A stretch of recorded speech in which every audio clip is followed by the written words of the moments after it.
పంతాలు పట్టింపులన్నీ పక్కన పెట్టేశారు. చేతిలో చేయేసి కలిసికట్టుగా సూపర్ విక్టరీ కొట్టారు. కానీ 3 నెలలైనా కాకుండానే మూడాల ముచ్చటగా మారుతోంది కూటమి నేతల ఐక్యత. అధినేతల అండర్స్టాండింగ్ తోనే ఉన్న జిల్లాలో ఎమ్మెల్యేలు నేతల మధ్య గ్యాప్ కనిపిస్తోంది. బదిలీలో తమ మాట నెగ్గలేదని జనసేన ఎమ్మెల్యేలు అలకబోనారు. ఓ ఎమ్మెల్యే అయితే నా గన్మ్యానే వద్దంటూ పంపించేశారు. ఇంతకీ ఎక్కడి అలకలు విరుపులు?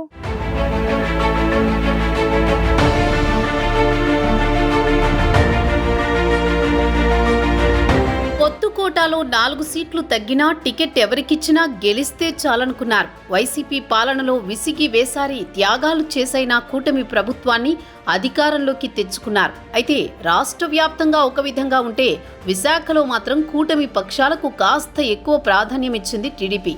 4 జనసేన ఎమ్మెల్యేలు, ఒక బీజేపీ ఎమ్మెల్యేతో పాటు బీజేపీ ఎంపీని గెలిపించుకున్నారు. దీంతో కూటమి పార్టీలు ఐక్యంగా అభ్యర్థుల్ని గెలిపించుకుని అధికారంలోకి రాగలిగారని అందరి దృష్టి విశాఖ వైపు మళ్లింది. ఇక్కడ టీడీపీ, జనసేన, బీజేపీ ఎమ్మెల్యేలు కలిసికట్టుగానే ఇప్పటిదాకా ముందుకు సాగారు. అయితే కూటమి ప్రభుత్వం అధికారంలోకి వచ్చి 3 నెలలు కాకుండానే వీరి మధ్య మనస్పర్ధలు మొదలయ్యాయట. చిన్నా చితక అభిప్రాయ భేదాలున్నా ఇప్పటిదాకా కూటమి ఎమ్మెల్యేలెవ్వరూ బయటపడలేదు. అయితే కొన్ని విషయాల్లో కూటమి నేతల మధ్య గ్యాప్ పెరిగినట్లే కనిపిస్తోంది.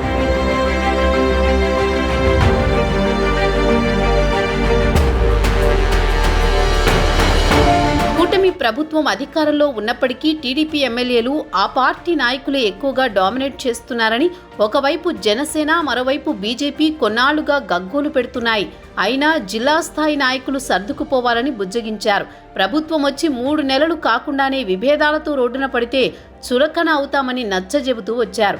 దీంతో విశాఖ ఉమ్మడి నియోజకవర్గంలో అంతర్గతంగా ఎన్ని విభేదాలున్నా ఎవరూ ఇప్పటిదాకా బయటపడలేదు. విశాఖ ఉమ్మడి జిల్లాలోని 15 నియోజకవర్గాల్లో 4 సీట్లు గెలిచింది జనసేన పార్టీ.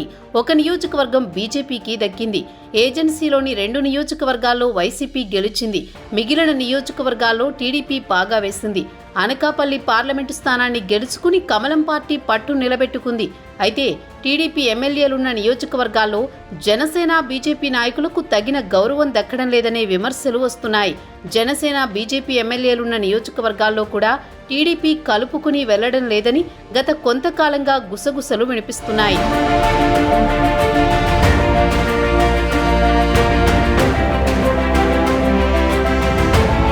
వాస్తవానికి జనసేన నుంచి గెలిచిన ఎమ్మెల్యేలు అనకాపల్లి నుంచి గెలిచిన Konathala Ramakrishna most senior. Pendurthi MLA Panchakarla Ramesh Babu రెండోసారి ఎమ్మెల్యేగా గెలిచారు. ఇక యలమంచిల నుంచి గెలిచిన సుందరపు విజయ్ కుమార్, విశాఖ దక్షిణ నియోజకవర్గం ఎమ్మెల్యే వంశీకృష్ణ యాదవ్ తొలిసారి అసెంబ్లీలో అడుగుపెట్టారు. అయితే కూటమి ప్రభుత్వం తీసుకుంటున్న నిర్ణయాలకు అనుగుణంగా వీరంతా ముందుకెళుతున్నా పాలనాపరమైన కొన్ని అంశాలకు సంబంధించి వీరి మధ్య భేదాభిప్రాయాలు తప్పడం లేదంటున్నారు. చిన్నా చితక మాట పట్టింపులొచ్చినా ఎవరికి వారు ఇప్పటిదాకా సర్దుకుపోతూనే ఉన్నారు. అయితే ఇటీవలి కాలంలో విశాఖ ఉమ్మడి జిల్లాలో పోలీస్ అధికారుల బదిలీల వ్యవహారంలో టీడీపీ వ్యవహరించిన తీరుపై కొందరు జనసేన ఎమ్మెల్యేలు కినుక వహించినట్టు చెబుతున్నారు. ఎమ్మెల్యేలు సహజంగా నియోజకవర్గాల్లో తమకు అనుకూలమైన పోలీస్ అధికారులు ఉండాలని కోరుకుంటారు. అందులో భాగంగానే జనసేన ఎమ్మెల్యేలు తమ నియోజకవర్గంలోని సర్కిల్ ఇన్స్పెక్టర్లుగా తాము సిఫార్సు చేసిన వారిని నియమించాలని ఉన్నతాధికారులను కోరినా వారు పట్టించుకోలేదని వాపోతున్నారు.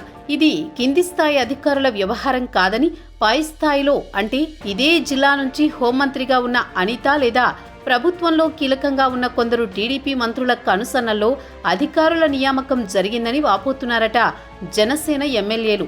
టీడీపీ నియోజకవర్గాల్లో ఎమ్మెల్యేలు సిఫార్సు మేరకు కోరుకున్న సీఐలు, ఎస్ఐలను నియమించుకున్నారని, తమ నియోజకవర్గానికి వచ్చేసరికి తాము చెప్పిన వారిని కాకుండా ఆ నియోజకవర్గంలో ఉన్న టీడీపీ నాయకుల సిఫార్సులకి ప్రాధాన్యం ఇచ్చారని జనసేన ఎమ్మెల్యేలు ఆగ్రహం వ్యక్తం చేస్తున్నారు. కూటమిలో భాగస్వాములమైన తమ మాటను ఎక్కడా నెగ్గడం లేదని, టీడీపీ ఎమ్మెల్యేలు తమ నియోజకవర్గాల్లో ఆ పార్టీ నేతల మాటే చెల్లుబాటవుతోందని మిత్రపక్ష ఎమ్మెల్యేలు తీవ్ర మనస్తాపం చెందుతున్నారట.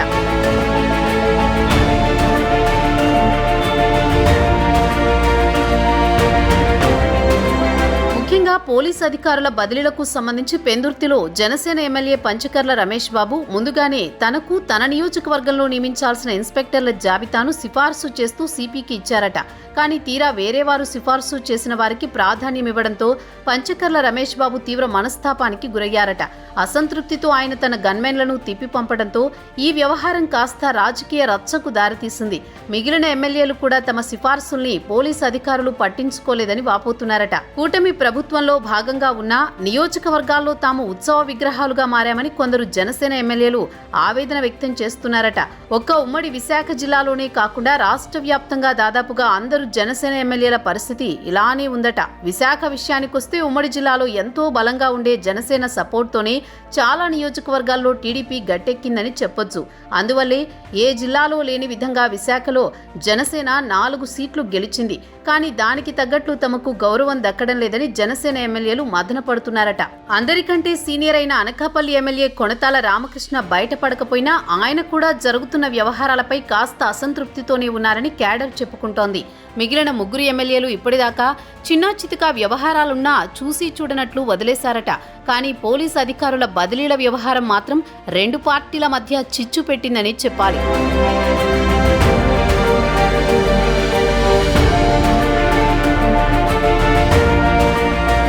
పంచకర్ల గన్మెన్లను వెనక్కి పంపేదాకా రావడంతో కూటమి పక్షాల్లో ఆ వ్యవహారం అగాధం సృష్టించింది. ప్రస్తుతం 2 పార్టీల అగ్రనేతలు విజయవాడ వరద సహాయక చర్యల్లో మునిగిపోవడంతో విశాఖలో పోస్టింగుల రచ్చ నివురుగప్పిన నిప్పులానే ఉండిపోయిందట.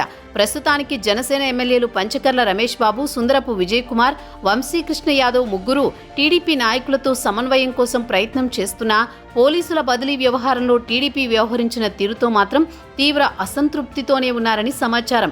ఈ వ్యవహారాన్ని డిప్యూటీ సీఎం పవన్ కళ్యాణ్ దృష్టికి తీసుకువెళ్లాలనుకుంటున్నారట విశాఖ జనసేన ఎమ్మెల్యేలు. పోలీస్ అధికారుల బదిలీలో చాలా నియోజకవర్గాల్లో ఆయా ఎమ్మెల్యేలు సిఫార్సు చేసిన వారిని నియమించినా విశాఖ జిల్లాలో టీడీపీకి చెందిన ఒక మాజీ మంత్రి రికమెండేషన్ నడవలేదంటున్నారు. ఆయన చెప్పిన వారిని కాకుండా వేరే ప్రాంతానికి చెందిన వారి సిఫార్సులకు అనుగుణంగా నియామకాలు జరగడం చర్చనీయాంశంగా మారింది. పై స్థాయిలోని ఈ నిర్ణయం జరిగిందని, చివరికి హోంమంత్రికి కూడా ఎలాంటి సమాచారం కూడా లేదని మరికొందరు టీడీపీ నేతలు చెబుతున్నారు. సీటు కేటాయింపు నుంచి సదరు మాజీ మంత్రి వ్యవహారంలో లోకేష్ కూడా కాస్త గుర్రుగానే ఉండడంతో ఆయన సిఫార్సులు కూడా చెల్లలేదని ప్రచారం జరుగుతోంది. టీడీపీ అంతర్గత వ్యవహారాలు ఎలా ఉన్నా కూటమి అధికారంలోకి రావడానికి కారణమైన జనసేన విషయంలో కూడా ఈ విధంగా వ్యవహరించడం ఎంతవరకు సబబని ఆ పార్టీ సీనియర్లు ప్రశ్నిస్తున్నారు. నియోజకవర్గాల్లో ఎమ్మెల్యేలుగా చక్రం తిప్పాలంటే పోలీసు శాఖపై పట్టుండాలి. అలాంటిది ప్రతి ఎమ్మెల్యే కూడా తన నియోజకవర్గ పరిధిలో ఉన్న 2-3 ఇన్స్పెక్టర్ల పోస్టింగుల్లో తనకు అనుకూలంగా ఉండేవారని నియమించుకోవడం పరిపాటి. కానీ ఎందుకో జనసేన ప్రజాప్రతినిధుల సిఫార్సులను టీడీపీ పక్కన పెట్టిందని చెప్పాలి. దీంతో ఇప్పటిదాకా సర్దుకుపోయిన జనసేన ఎమ్మెల్యేలు కొంత అసహనంతోనే ఉన్నారు. మరి ఈ పరిస్థితుల్లో 2 పార్టీల అగ్రనేతలు కలగజేసుకుని పరిస్థితిని చక్కదిద్దుతారో లేదో చూడాలి.